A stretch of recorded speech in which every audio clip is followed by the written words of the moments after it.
Everyone looks better when they are lean. Look at me at 85 kilograms and me at 70 kilograms. It's not just the body and the belly, it's also the face and just everything about you. You become more confident in yourself, you feel lighter on your feet, you look better in clothes. Dare I say, life is just better when you're lean. So in this video, I'm gonna go into the 8 things that help me get lean. Let's get into it. You gotta want it bad enough. I'm sorry to say this, but most people that actually become lean, they just wanted it bad enough. They wanted it more than the ice cream, than the burger, than the feasting. There's something inside them, like this burning desire to build a body that they want. They're willing to exercise restraint and some form of sacrifice. I know on this channel I talk a lot about sustainability and holistic change, which I still stand by, but it doesn't mean that you get to have your cake and eat it too at all times. There is an element of you literally going, right, this is an important part of my life I'm going to get handled, and that means I'm going to exercise some form of cognitive and physical restraint. This is the number one characteristics that everyone that gets lean shares. And you bring me 1, 2, 3, however many guys with enough desire, I can get them lean. But you bring me 2,000 people with all the knowledge but not enough of that just inner desire, it's really going to be difficult to get that guy lean, because every chance he has to deviate from the plan, he's going to take it. Next, imagine a computer that is constantly executing programs, downloading data. It just gets hot, it gets stuffy, cloggy, it breaks down. Same with your body. If you keep throwing it food, breakfast, lunch, dinner, sleep, breakfast, lunch, dinner, sleep, breakfast, it just never has time to chill out, never has time to clean. So what you want to do is give your body a bit of rest through fasting.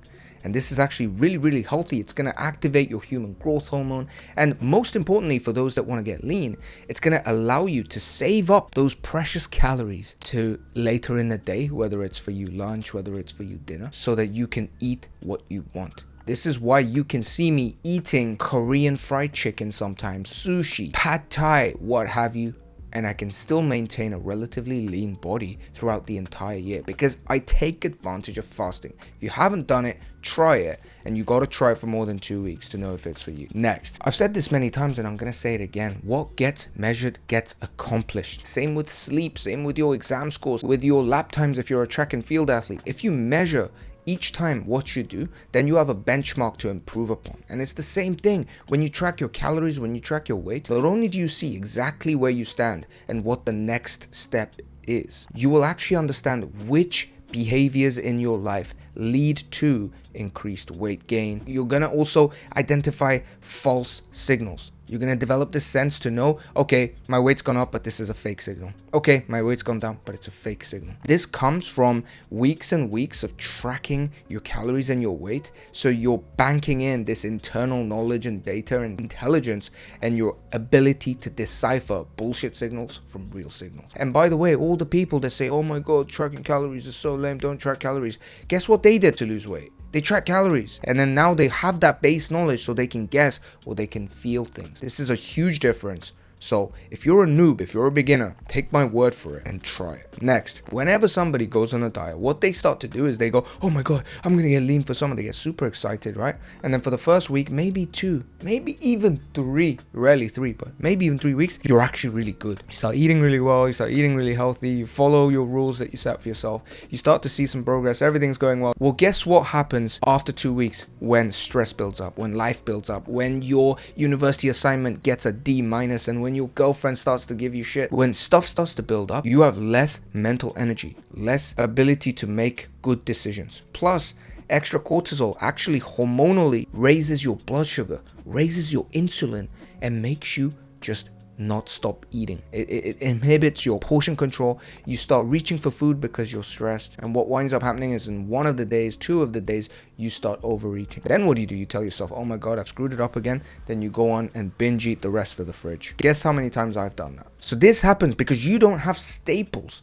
You don't have fallback option meals that you already love, that are already healthy, high in calories, and not too calorically dense, that you can fall back upon. Now I have my Thai place that's got this chicken and rice dish, my sushi place where it's plate by plate and every little mouthful has protein. I've got my salad place that I've been going to for years. There's all these little systematic things that I have in my life, not to mention the home cooked meals that, by the way, are 80% of what I eat, that have the same kind of setup. I have the frozen chicken breast, I have the beef that I get 50% on sale every time at 5 p.m. Do you see? I have these staples that I can fall back on, and when shit comes and hits the fan, this is what's going to get you lean. Don't underestimate this. Next, there are many of you that are trying to get lean and you're doing like all this running, you're doing all this CrossFit, cardio, whatever the hell you're into. I'm going to go out on a limb and say if you quit all of that and just lifted heavy weights and went on walks, you would see much better results. In fact, I am currently trying to help this girl who's told me literally she's been running for 3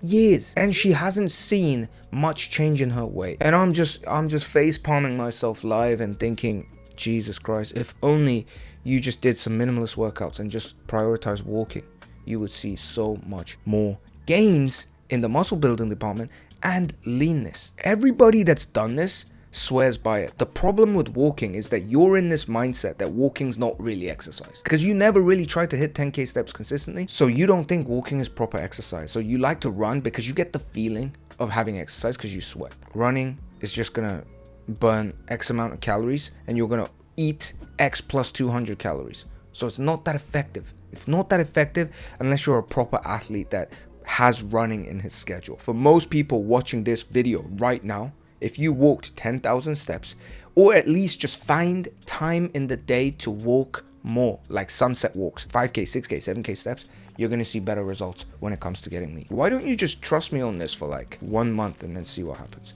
Next, most of these gym bros and the fitness influencers, they like to say that you gotta train until you can't anymore, that you gotta train until failure, you gotta go really hard because the harder you push, the harder you train, no pain, no gain. And this mentality is embedded into our society, not just the gym, but in studies, right? The more you study, the smarter you're gonna get, the more money you have, the more happiness you're gonna get, the more cars, the more girls. And what that results in is you constantly chasing stuff and then burning out. And if you lift weights in the gym until the point of exhaustion, what that does, like chemically speaking, it's lactic acid in your muscles, there's more cortisol, more stress, more insulin, less ability to control your portions, which means you're going to eat more calories, which means you're not going to get lean. Instead, you want to do minimalist workouts. Just do intense workouts that are short, that don't leave you dead, and then you can just leave the gym before all the gym bros. Next, you got to learn about hunger hormones. The first one is cortisol. That's the stress hormone. Cortisol is useful for when you wake up. It makes you alert, it makes you focus on things, so we need cortisol. But when it comes to dieting, cortisol ain't that helpful because A, what do you do when you're stressed? You open and reach for the brownie. You don't reach for the salad, you reach for the brownie. When cortisol goes up, blood sugar goes up. When blood sugar goes up, insulin goes up. Now, insulin is actually a very, very useful hormone that we need. Insulin's job is to keep our blood sugar levels reasonable. So when our blood sugar rise, insulin gets secreted and it tries to keep blood sugar under control. Insulin also turns excess calories into fat. Insulin allows us to store fat so that when you're about to starve in the rainforest, you don't starve. So insulin's intentions are good. But in modern society, what happens is that food has too much sugar in general. So your blood sugar is permanently high. Your insulin keeps getting pumped into the system and you develop insulin sensitivity. And that leads on to the next hormone is leptin. Now, leptin is a really good hormone that originates from the fat cells. It travels from the fat cells to the brain and tells the brain, bro, you're full, you've eaten enough cookies, you've eaten enough of that Korean buckwheat noodles, time to go on a walk, time to use that energy. And people with healthy leptin signaling, like kids, right? You give them a cookie, they start running around, spazzing around, screaming because the leptin signaling is so healthy, so they start. Rah. Now, insulin actually inhibits leptin signaling. It literally just leptin's ability to tell the brain we're full is inhibited by the insulin. Do you now see why when you have sugary foods that raises your blood sugar, that raises your insulin, you suddenly feel like you can eat truckloads? You suddenly feel like you can eat carbs for days, pasta for days, ramen for days, rice for days, and you just can keep eating it because your leptin doesn't tell your brain you're bloody full. So what you want is reduced insulin sensitivity, increased leptin signaling. And how do you do that? For most of you, right? It's just going to lead to live a healthy life with higher muscle mass, lower body fat, exercise, all the tips that you already know. This is what's going to help you. And basically don't eat super high sugar foods. So it's smart to go low carb and low sugar. And then last hormone is dopamine. Dopamine is not really related immediately with our dietary system, but dopamine controls motivation, how up for you are to work out, to stay on your diet and things like this. So dopamine is pretty important. When you eat sugary desserts, when you eat sugar, Sugar activates the dopamine. It acts on the same dopamine receptors in the brain. So what happens when you expect yourself to eat the ice cream? On your way to the ice cream, you feel really happy, right? When you have that bite, you feel really happy. That's dopamine. And dopamine is super addictive. So you keep going for it, you keep going for it. Cocaine creates a lot of dopamine, and rats will push a button that gives them cocaine until they die, because that's how good dopamine feels. If you are not aware of this cycle, what you can get yourself into is a dopamine addiction through sugary foods. You want sugary foods, it raises your dopamine. It makes you think that sugary foods makes you happy and more dopamine. So every time you feel a little bit down, I want more dopamine. Let me go get sugar. Let me watch porn. Let me watch Netflix. Let me scroll Instagram. You get the idea. Beware of these hunger hormones, the 3 hunger hormones plus dopamine. Next, the final thing is to practice gratitude on the way to becoming lean. This is probably the most important point. This is one of the things that I try to focus on the most in my community when I help my members achieve the body of their dreams. It's like so much of what to do, you guys know. But why can't you do it? Because you're not able to control your mind and stay positive and grateful on the journey. Right now, I'm so grateful for the body that I have because I went through so much pain, back pain and different kinds of health issues. So I'm super happy and grateful. And even as I was getting leaner and leaner, I never hated my body. I never felt like, oh my God, it's so shit. Like I'm such a fat lump of tar.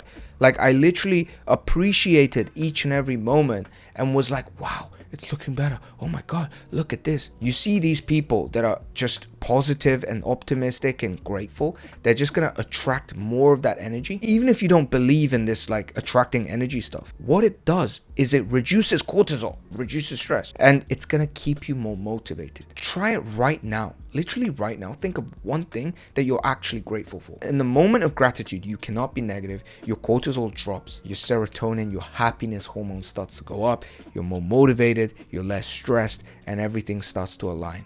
This is super important. If you want me to coach you to become lean, to bulk up and build size, to build muscle and lose fat at the same time, check out my community below where I jump on weekly calls with you, literally talking to you directly, super personalized feedback. If you're into that, check out the link below, Minimalist Training Club. Make sure you stay grateful on the way. See you in the next video.